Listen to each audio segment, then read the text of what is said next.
TV serial Radha Krishna की कहानी और उसके फैंस के लिए आज की रात होने वाली है बेहद खास, क्योंकि 1 घंटे के महा एपिसोड में आपको नजर आएगा वो हश्र, वो मंजर जिसे देखकर आपकी आंखें होने वाली है नम। आज रात का एपिसोड होगा द्रौपदी के चीरहरण का एपिसोड, जो सबकी आंखें नम कर यकीनन रख देगा।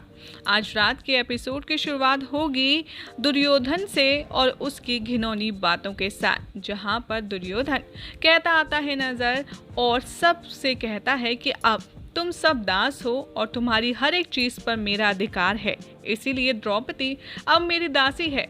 और वो दास को ऑर्डर देता है और कहता है कि जाओ, जाकर उस अहंकारी द्रौपदी दासी को लेकर आओ।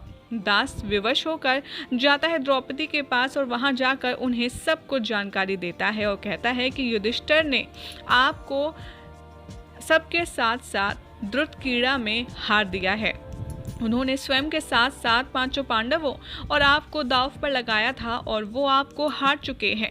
जैसे ही द्रौपदी ये बात सुनेंगी उस दास से, वो क्रोधित हो जाएंगी और कहेंगी कि तुम्हें ज्ञात भी है कि तुम आखिर किससे बात कर रहे हो और क्या बात कर रहे हो।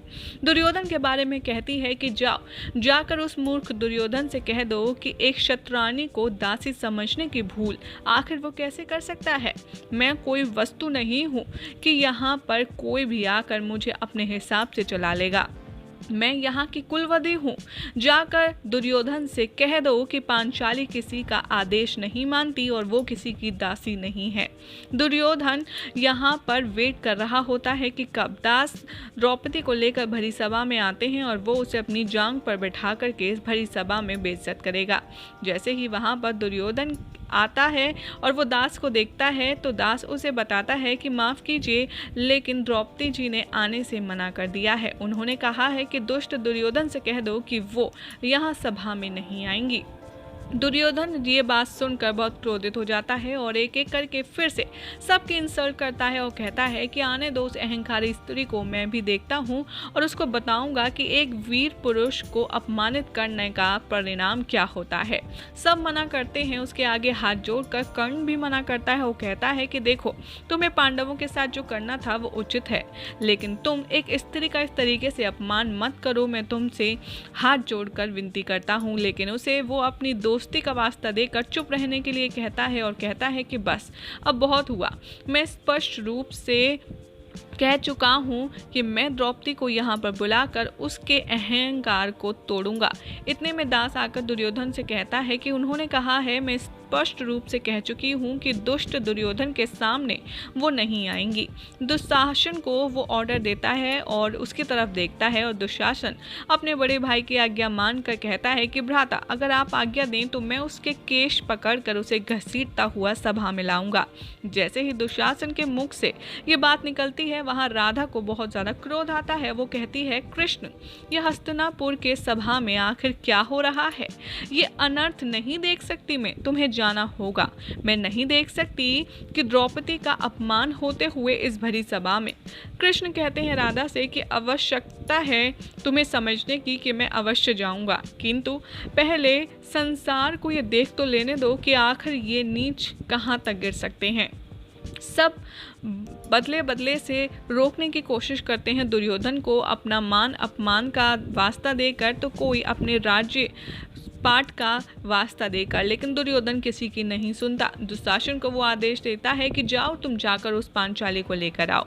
जैसे जैसे वहां दुर्योधन सबसे मुंहवाद करता है कि ये सही है या गलत है अपने पिता का बदला लेना, वहां दूसरी तरफ दुशासन पहुंच जाता है द्रौपदी के कक्ष में और वो उससे तू तड़ाक करके बात करता है। वो कहता है कि चल पांचाली दासी, मैं तुझे बलपूर्वक सभा में ले जाऊंगा। यहाँ पर द्रौपदी क्रोधित होती हैं और वो दुशासन से कहती हैं, तुम्हें कुछ ज्ञात भी है मूर्ख, मैं तुम्हारी भाभी हूँ और अपना विनाश करना चाहते हो तुम। द्रौपदी को वो बार बार इधर उधर से छूने की कोशिश करता है ताकि वो पकड़कर उसे सभा में ले जाए घसीटता हुआ। द्रौपदी खुद को पकड़ने के लिए बहुत ज़्यादा हाथ पैर मारती हैं इधर उधर और वो चाहती हैं कि वो बलपूर्वक उसके हाथों में ना आए, लेकिन बाद में होता वही है कि दुशासन अपना बल का इस्तेमाल करता है और उन्हें बलपूर्वक ज़मीन पर लेटा देता है। वहाँ से उसका दुपट्टा हटाता है और बालों से पकड़कर द्रौपदी को घसीटता हुआ दुशासन सभा में ले आता है।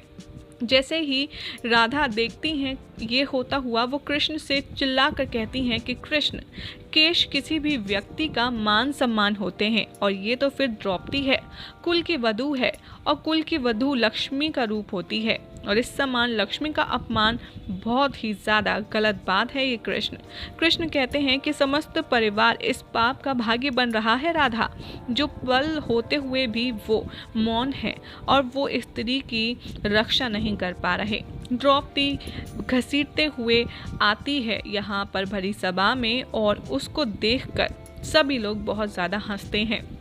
द्रौपदी यहाँ पर घायल होती है, उसके पैर में, उसके माथे पर, उसके हाथ में हर जगह चोट लगी होती है। द्रौपदी की आंखों में आंसू होते हैं और उसकी इज्जत बहुत ज़्यादा दांव पर लगी है। इस बात का उसको बहुत ज़्यादा दुख होता है और वो दुख आप आज रात के एपिसोड में यकीनन द्रौपदी यानी कि एक्ट्रेस इशिता गांगुली की आंखों में देखने वाले हैं। यहाँ पर एक एक करके पांचों पांडव की नज़रें से मिलती हैं द्रौपदी की और वो सबको ये फील करवाती है कि आज उसकी मदद करने के लिए वो लोग भी लाचार हैं। अर्जुन निगाहें नहीं मिला पाता द्रौपदी से, लेकिन द्रौपदी रोते रोते भरी सभा में दुशासन के हाथों जलील होती जाती है। द्रौपदी को गिरा दिया जाता है और सब वहां पर द्रौपदी का ये हाल देखकर दुशासन और दुर्योधन के मित्र और उसके भाई हंसते हैं और फिर कहता है दुशासन और दुर्योधन भरी सभा में कि आ द्रौपदी आ, नए स्वामी की जंघा पर बैठ जा। जैसे ही ये बात भीम सुनता है वो क्रोधित हो जाता है और चीखता है और कहता है कि मैं प्रण लेता हूँ, जब तक मैं तेरी जंघा को चीर कर रख नहीं देता तब तक मैं चैन से नहीं बैठूंगा। यहाँ पर दुर्योधन की तरफ देखती है द्रौपदी और उससे कहती है कि मुझे अच्छे से ज्ञात है तुम किस बात का प्रतिशोध ले रहे हो, लेकिन मैं फिर से कहूँगी ये तुम्हारा अंत है। अंधे का पुत्र अंधा ही होता है और ये सभा आज अंधी हो गई है जो अपनी कुल वधू का अपमान होते हुए नहीं देख सकती।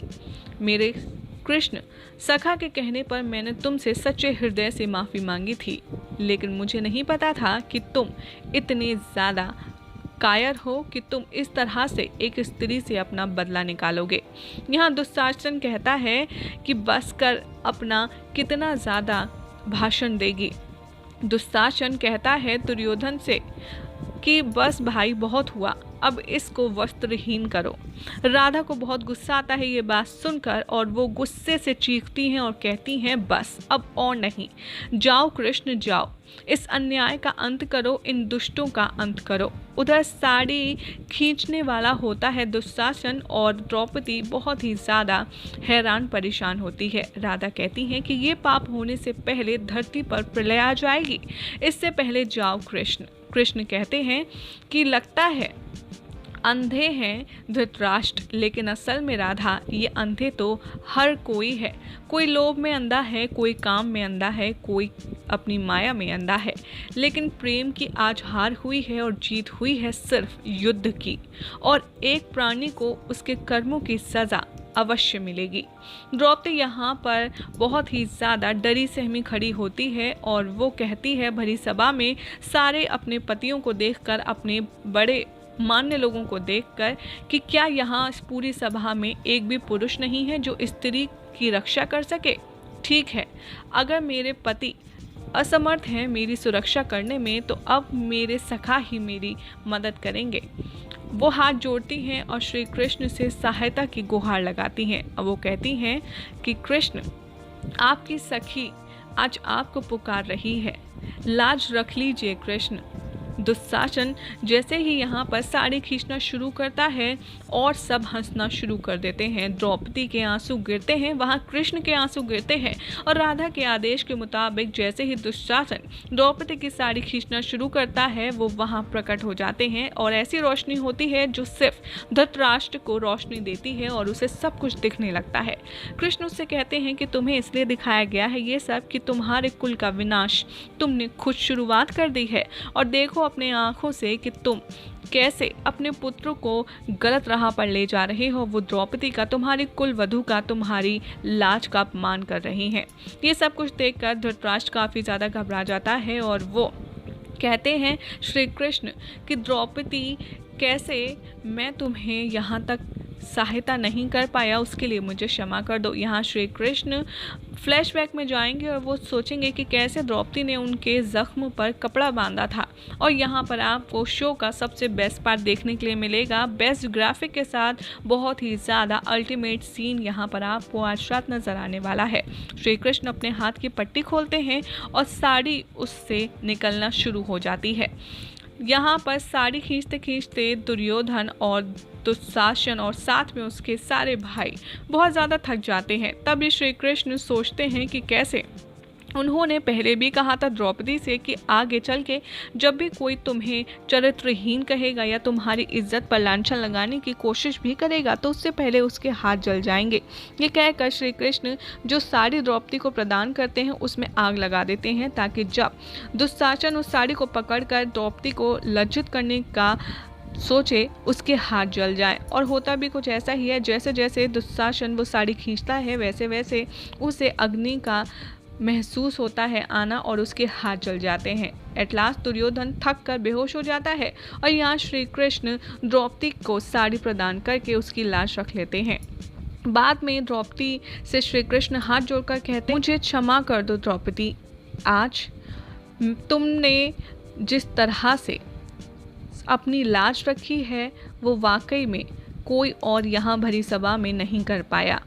आज तुमने द्रौपदी की नहीं समस्त स्त्री की लाज रख ली कृष्ण।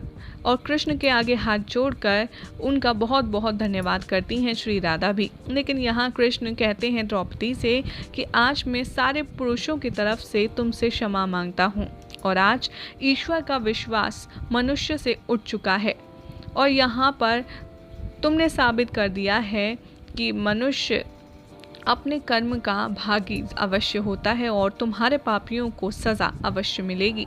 ये कहकर श्री कृष्ण वहाँ से चले जाते हैं और द्रौपदी ऐसे आँख खोलती हैं उन्हें समझ आ जाता है कि श्री कृष्ण ने उनकी सहायता की है, उनकी लाज रख ली है। वो कृष्ण का धन्यवाद कहती हैं और बोलती हैं कि धन्यवाद श्री कृष्ण, मेरी लाज रखने के लिए, मुझे संभाला, उस सब के लिए धन्यवाद। आज मेरा विश्वास और भी ज़्यादा अटल हो गया है। द्रौपदी यहाँ पर प्रतिज्ञा लेती है कि सबका सर्वनाश होगा तभी उनका बदला पूरा होगा और उसके बाद शुरू होगी महाभारत, जो देखने होगा स्वास्तिक प्रोडक्शन की प्रोडक्शन में काफ़ी ज़्यादा इंटरेस्टिंग।